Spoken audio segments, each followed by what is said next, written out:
Now today we're actually going to talk about Call of Duty Infinite Warfare. I know normally speaking I don't really cover leaks and information just because it doesn't interest me too much.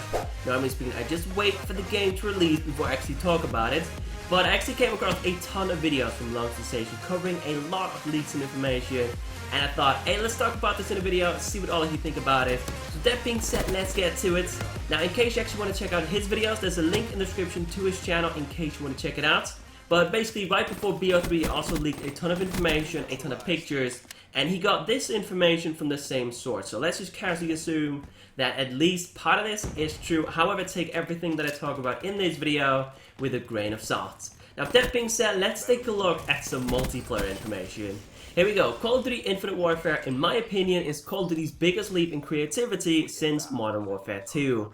It really is an impressive combination of all the new to make Call of Duty great again. First off, yes, multiplayer will have 3D movement, but it's nowhere near the extent of Black Ops 3 and Advanced Warfare. Unfortunately, by the time Advanced Warfare was released and the community was vocal that 3D movement didn't belong to Call of Duty, Infinity Ward was already 1 year in development and there was no turning back. Despite this, however, Infinity Ward has done a brilliant job, and in fact, it's probably the slowest Call of Duty out of the three: AW, BO3, and Infinite Warfare. That's of course a good thing. Personally, I don't mind the movement system in BO3. Advanced Warfare was a bit too hectic for my liking, but we'll see how this one plays out. Anyway, so next up, before I move on, I want to explain supply drops. Infinite Warfare will have supply drops that will allow players to get new cosmetic items, as well as new DLC weapons. This doesn't come as a surprise to anyone. Pretty sure about that one. Infinity Ward have been listening to the fans, and they're trying to push a Call of Duty market to allow players to trade, buy, and sell DLC weapons to add a whole new element to Infinite Warfare. This market will only allow players to buy and sell using Call of Duty points to prevent third parties from abusing the system. With the recent CSGO drama, however, it is unclear if Activision are still wanting the Call of Duty markets. This makes perfect sense, to be fair. There was a lot of drama going on in the CSGO community. For those that don't know, I think T-Mart was involved, Syndicate. I don't think there's really been like a public apology or anything like that.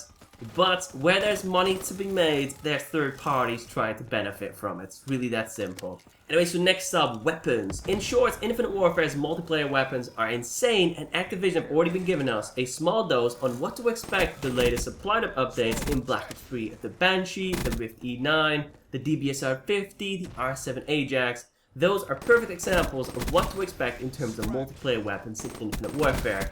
It isn't just a coincidence that these weapons made it into Black Ops 3. In fact, it's Activision's way of making the transition from Black Ops 3 to a more futuristic Call of Duty easier. Each individual weapon in Infinite Warfare will have its own unique properties, and no two weapons are the same.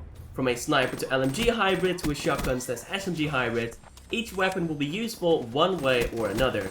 Infinity Ward wanted to change things up from just having 8 assault rifles that all have different damage and range profiles, and instead wanted weapons that are truly unique. Infinite Warfare will have both traditional ballistic weapons and energy weapons to truly make each weapon different. Old classic weapons will return to the game, such as the Barrett 50 cal, the Scar Age, but also expect weapons such as what we've seen recently in Black Ops 3 supply drops to be plentiful. Now personally, I'm actually really looking forward to this. I've already seen the Barrett 50 cal in a lot of different Call of Duties. I've already seen the Scar Age in a lot of different Call of Duties. M16 variants, you name it, I'm ready for something new. Anyway, so next up, SCORESTREAKS. I don't think much is going to change about this. Anyway, so SCORESTREAKS are identical to previous titles, but with heavy futuristic modifications. There's no difference in how SCORESTREAKS work, it's just that the names and designs have been changed.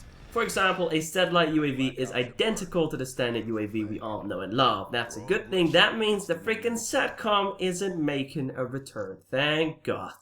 Anyway, the 3 strike packages will return Assault, Support, and Specialist. That's actually a good thing.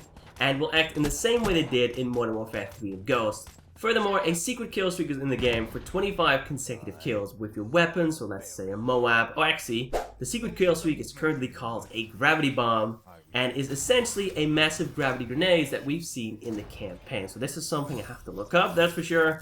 A massive explosion will occur and all the enemy's dead bodies will seamlessly float in the air for a short duration, alright? Fair enough. Names of the SCORESTREAKS change on a regular basis, so it's probably better if I just briefly explain them all by a small description or comparing them to previous SCORESTREAKS. For starters, a satellite UAV, a standard UAV, the satellite jammer, a counter UAV, a care package, the sentry gun, let's see, a cluster missile, similar to the Hellstorm missile, that's a pretty good one, the airstrike, a flying streak similar to the Dragonfire or the Griffin, a laser-guided missile ship, the Lodestar, fair enough, the AC-130, that's dope. This is called the Spectre in the current build, probably a tribute to the AC-130 Spectre, fair enough.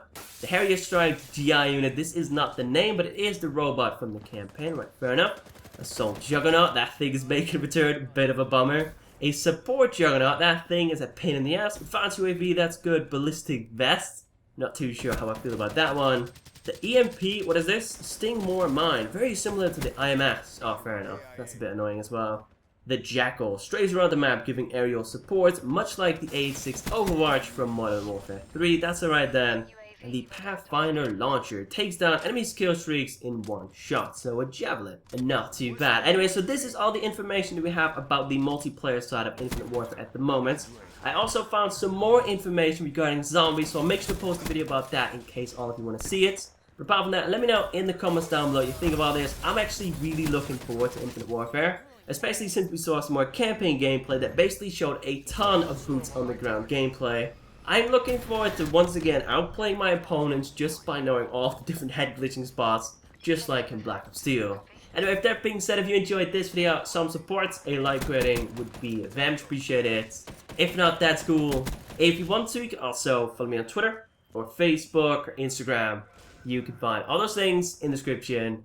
And then finally, in fact, as always, thank you all so much for watching, thank you for the continued support, and I will catch you in the next one. Take it easy!